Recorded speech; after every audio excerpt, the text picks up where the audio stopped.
Part 1. You will hear a conversation between a woman who works for an internet service provider and a customer. First, you have some time to look at questions 1 to 5.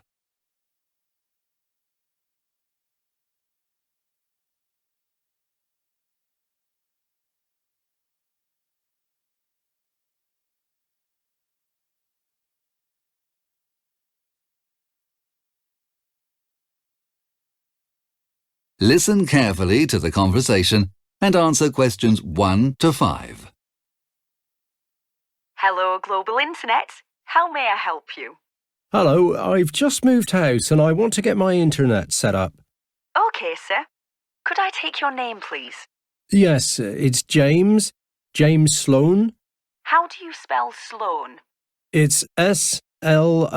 OK, Mr. Sloan. What sort of package are you looking for? I'm not sure, really. OK, that's no problem. Well, if I can just start by taking your address first. OK, great. I live at 17 Melrose Drive. Sorry, did you say 70? No, sorry, 17. OK. And the city and postcode? Yes, the city is Exeter and the postcode is EX34 9QY. OK, that's great. I'm just putting that into the computer now. OK. So you said you aren't sure what package you would like. Is that correct? Yes, that's right. OK. Well, I'll ask you a few questions that can help you choose the best package for you. OK, that sounds great. First, how many people will use the internet in your house? Well, there's me and my wife and our 4-year-old daughter, but she's too young to use it. So just 2 of you? No, let's say 3. Our daughter might need to use it when she starts school next year. OK. And which of the following things do you use the internet for? Downloading films and music? No, never. Oh, but my wife sometimes does, so let's say yes. OK. Streaming videos? For example, YouTube? Not me, and my wife doesn't either. All right. And what about making video calls, like Skype? All the time. I do a lot of work online, so I need to be able to contact people.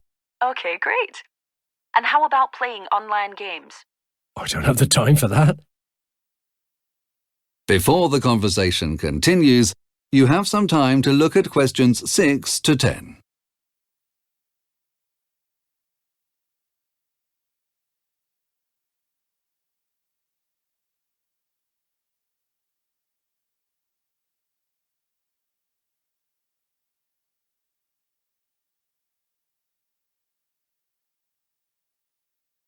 Now listen carefully and answer questions 6 to 10.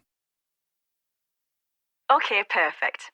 So I put all that information into the system, and it suggested 3 possible packages. OK. The first is our basic package. It costs £24 a month, and that gives you download speeds of up to 17 megabytes per second. Oh, that's great. However, there is a download limit of 10 gigabytes per month. OK, that's not much. I think I want more than 10 gigabytes a month. What about the next option? That would be our standard package. It is a little bit more expensive. It's £30 a month. It's the same speed as the first package, but you would have unlimited downloads. Oh, that's good. And the third? The third is our premium package. You get super fast broadband of up to 40 megabytes a second. And that's for just £35 a month. Wow, that is fast. But is there a limit? I'm afraid so. It's 50 gigabytes a month. However, this option also comes with a free phone line, so you can make calls from your house. 50 gigabytes would definitely be enough. However, I don't really need a phone line. Also, I don't want to spend too much, so I think I'll go for the second option. Excellent. Now, when is the best time for an engineer to come and install the router? Well, I'm in most evenings after 6. Oh, I'm afraid we can't do after 6. Our next free slot is Monday at 9 a.m. Would that be good for you? No, sorry, I start work at 9. I could do Wednesday or Thursday at that time. Oh, I'm sorry, sir. We don't have anything available then. How about an afternoon? I'm busy every afternoon next week. I know, let's do the first one. I'll just book the morning off work. Excellent. Monday at 9 it is then. OK, great. The engineer that will be coming is called Jonathan Brown. Great, I look forward to seeing him then. Is there anything else I can help you with? No, that's all, thanks. Have a good day. Bye. That is the end of part 1. You will now have half a minute to check your answers.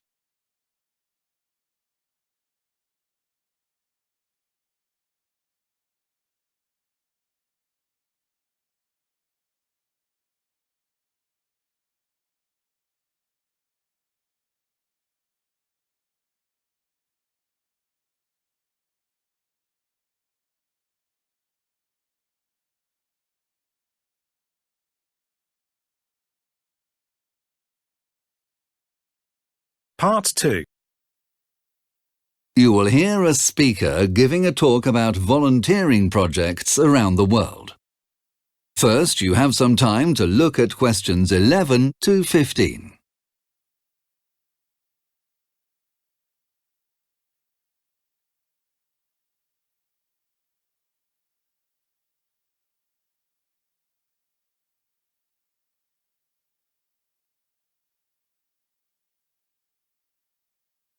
Now listen carefully and answer questions 11 to 15.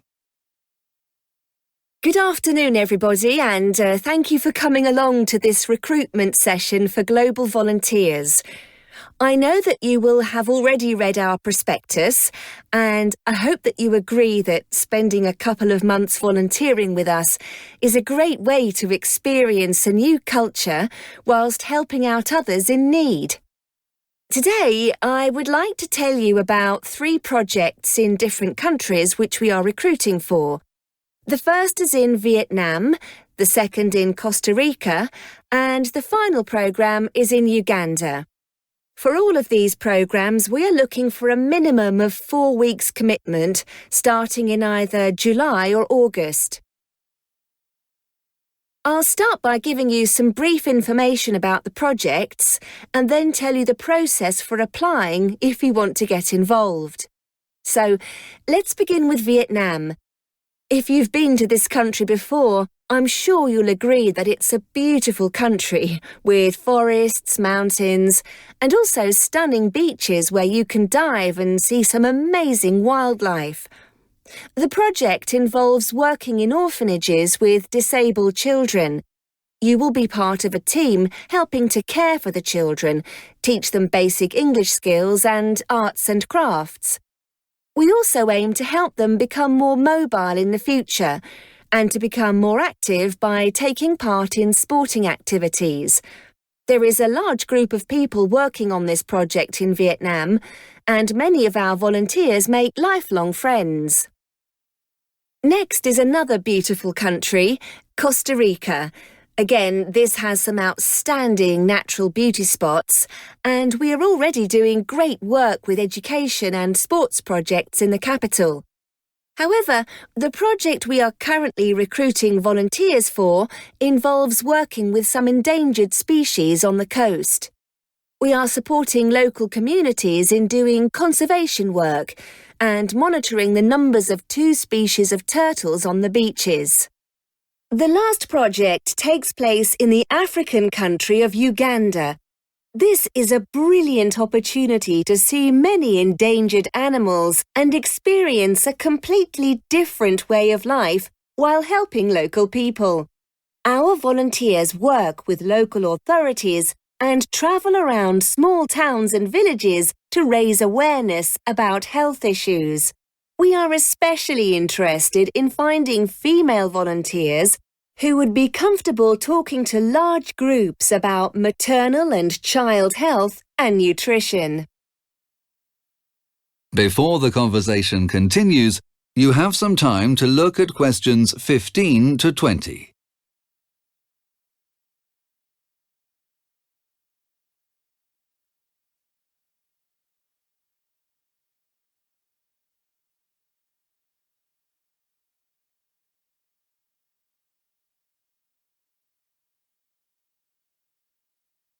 Now listen carefully and answer questions 15 to 20. So that's some of the projects that we are looking for help on. I hope that there is something there that sounds exciting and worthwhile for you. Now I'll let you know what you need to do in order to get involved. First, visit our website and check that you meet the requirements. These are mostly to do with qualifications, experience, age and availability.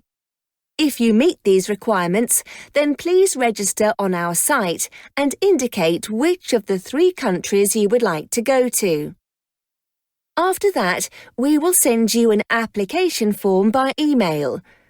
You need to download the application form, fill it in, and send it back to us. The form is quite detailed, so we do not need a CV, but we would like you to send us a recent photo as well. The deadline for us to receive your application is 1 week from today, so that gives you plenty of time. We do try and reply to everyone within 3 days, although this may be difficult if we get lots of applications.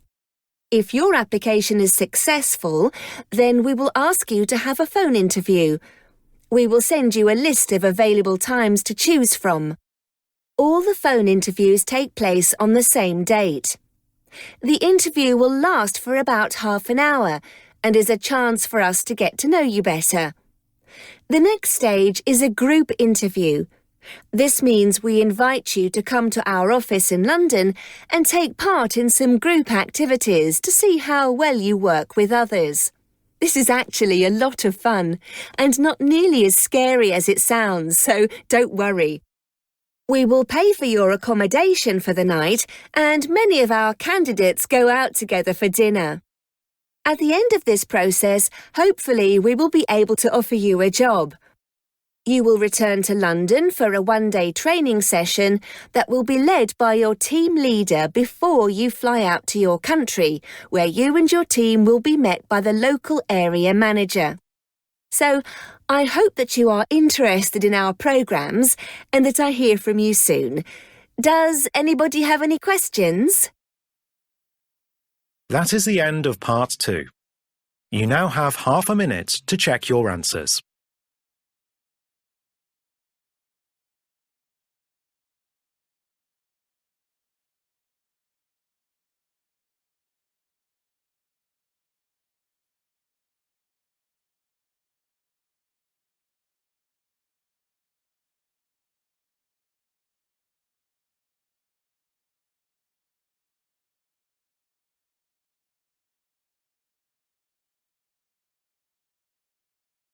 Part 3. You will hear 2 employees of a multinational company discussing a training course they attended with the head of staff training. First, you have some time to look at questions 21 to 23.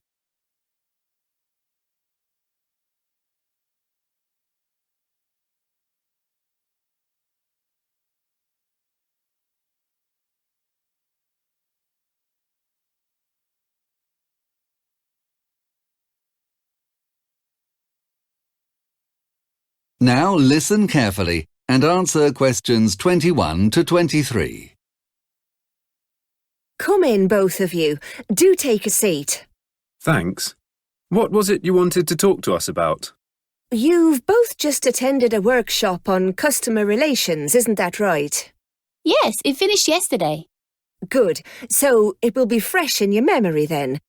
Basically, I wanted to hear your reactions to it as we're thinking of putting everyone in the sales department through that course over the next few months. Well, I think it was very worthwhile. Perhaps you could tell me a bit about the training centre itself. Oh, that was great. Really modern, well-designed and well-equipped. True, but the location was awful. That wasn't the training company's fault. We'd been booked into a hotel that was an hour's journey from the training centre on public transport. We arrived a bit late on the first morning as a result. Thanks, I'll make a note of that. What about the daily schedule? Generally, the schedule was fine.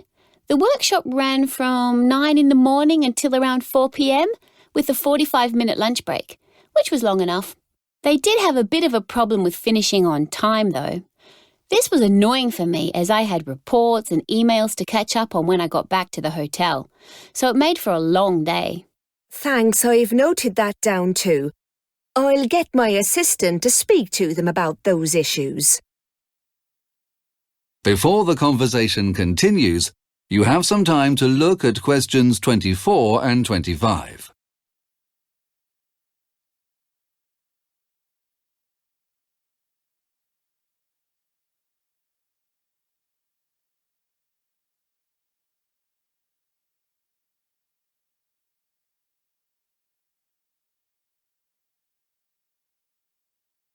Now listen carefully and answer questions 24 and 25.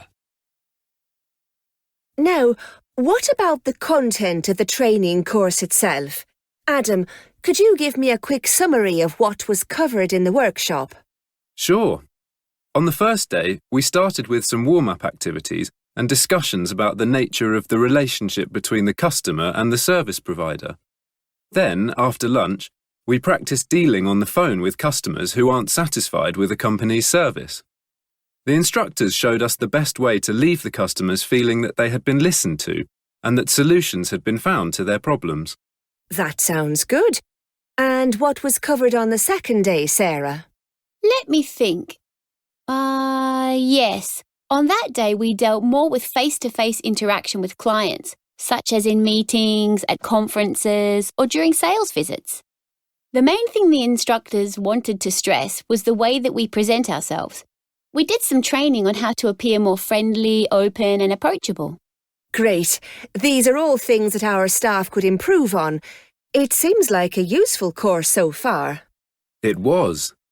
Then, the first part of the final day involved a review of everything we'd learnt so far on the course. After lunch, we had a session aimed at improving our knowledge of how to act around people from various countries. For example, we learnt that it is normal for Spanish people to interrupt each other in meetings, but this would not happen in Japan. I found that topic especially interesting. Before the conversation continues, you have some time to look at questions 26 to 30.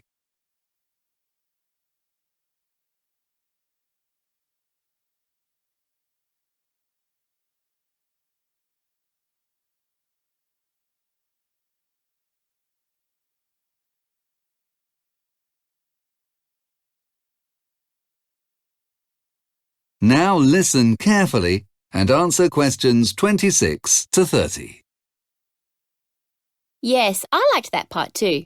And then at the end of the final day, we had a short feedback session and then they handed out certificates of attendance. Oh, not individual reports. I understood those were included too. Yes, but they come later, by post, I think. I see, OK. So, overall, apart from some practical aspects, you seem to have been satisfied. Yes, it was a very comprehensive course. So there was nothing that you felt could have been improved? Well, sometimes I felt I wasn't being challenged quite enough.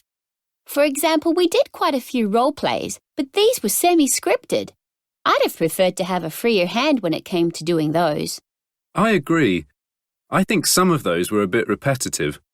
On the whole, I would like to have seen more discussions and fewer role plays throughout the workshop. And what about the instructors? How did you find them? Well, the two senior instructors were fantastic, very professional and thorough. But sometimes we had classes with one of the assistant instructors. There were 4 of them and they weren't quite as good. I thought all of the trainers were great, but yes, I agree with Adam that some were better than others. So, all in all, would you say it's worth our going ahead with this training workshop for the other members of staff? Yes, but if all our sales staff are going, could we ask them to adapt some of the material to our specific needs? For example, since we're a multinational company, more cross-cultural training would be really interesting.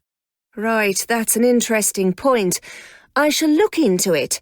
So, I have taken up enough of your time. Thanks to both of you for your feedback. You're welcome. Not at all. That is the end of part 3. You now have half a minute to check your answers.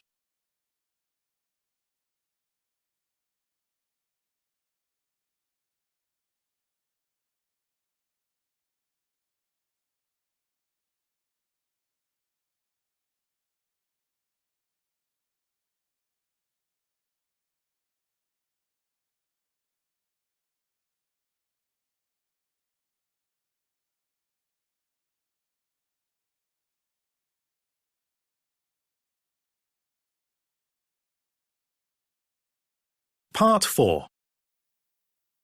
You will hear a lecturer delivering a talk about a historical legal document. First, you have some time to look at questions 31 to 36.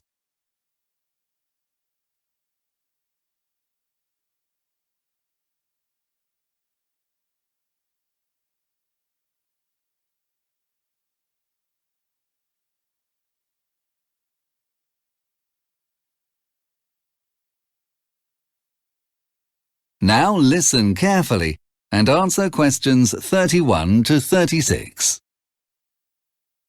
Good afternoon, class. In today's lecture, we're going to be looking at one of the foundational documents in the history of human rights, Magna Carta. Let's start by looking at the story behind its creation. Magna Carta just means Great Charter in Latin, and this Great Charter, or Great Document, was originally signed to end an armed conflict between King John and some of the most powerful landowners of England. As is so often the case, the argument between the parties was over money. Let's look at this in more detail. When John came to the throne, large parts of northern France had belonged to the English crown. But by 1204, John had lost most of those. In the following 10 years, he taxed the landowners more and more in a series of unsuccessful military attempts to win those lands back. Then, in 1214, John's army was completely defeated by the French, and he was forced to pay them massive compensation, leading to yet more taxes back in England. The landowners would forgive neither the taxes nor the military failures. The following year, they rebelled against Bad King John, as they called him, and took control of the cities of London, Lincoln, and Exeter. Their actions received a great deal of support, and King John was left with no choice but to try to make peace. It was thus agreed that John and the landowners would meet on neutral territory to sign the peace agreement, which later came to be known as Magna Carta. Before the lecture continues, you have some time to look at questions 35 to 37.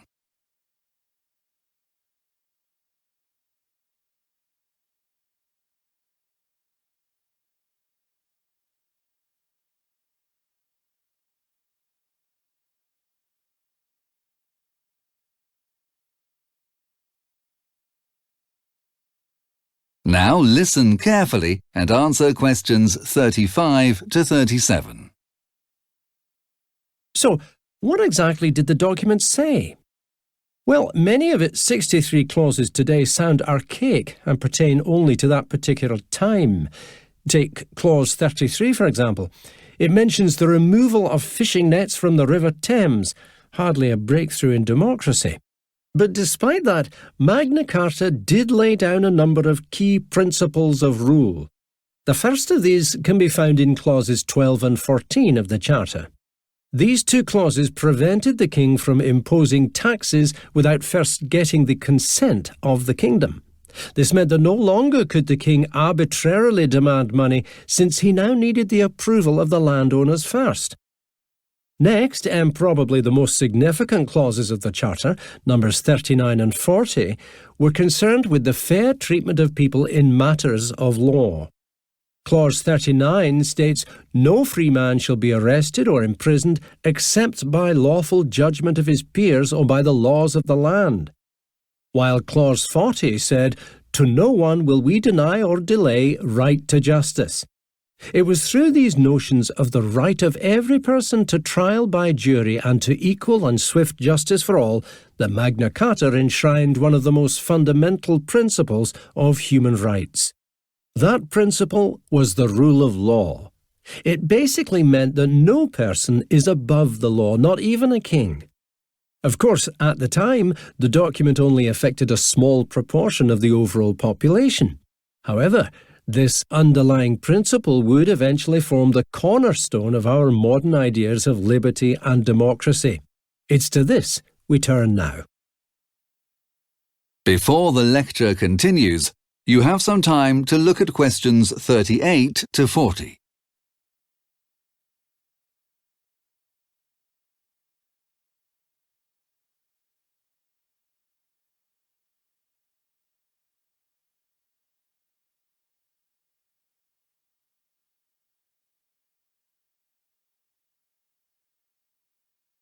Now listen carefully and answer questions 38 to 40. So, the influence of Magna Carta has been far-reaching. When English colonialists sailed across to America in the early 17th century, they carried with them their own charters. These charters contained clauses very similar to those found in Magna Carta. They focused around providing the new settlers with the same rights that they would have had when in England. Through these charters, a tradition of English liberties was inculcated in the early US colonies, and when the British government violated one of these liberties, the Americans went to war to protect their rights.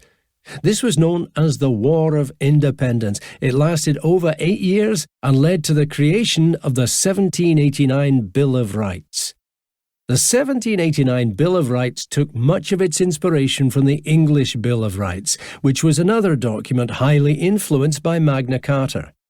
The US version included clauses on such familiar things as trial by jury, due process of law, and freedom from cruel and unusual punishment.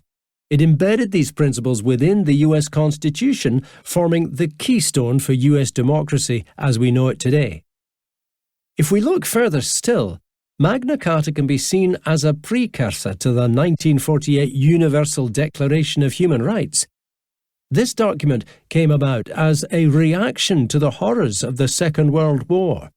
Just like the 1798 Bill of Rights, it intentionally echoed the clauses of Magna Carta in reference to things like freedom of movement, arbitrary arrest, and trial by jury. Eleanor Roosevelt even stated that she hoped the Universal Declaration would become the international Magna Carta of all men everywhere. So, as we can see, it is this spirit of freedom and equality, of fairness and justice that has made Magna Carta such a seminal document. It has inspired many others over the last 800 years and will no doubt continue to do so in the years to come. That is the end of part 4. You now have half a minute to check your answers.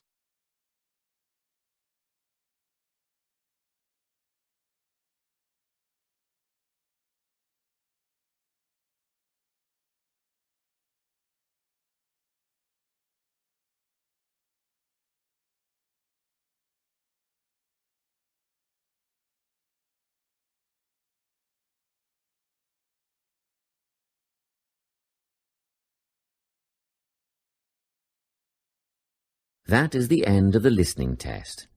You now have 10 minutes to transfer your answers to the listening answer sheet.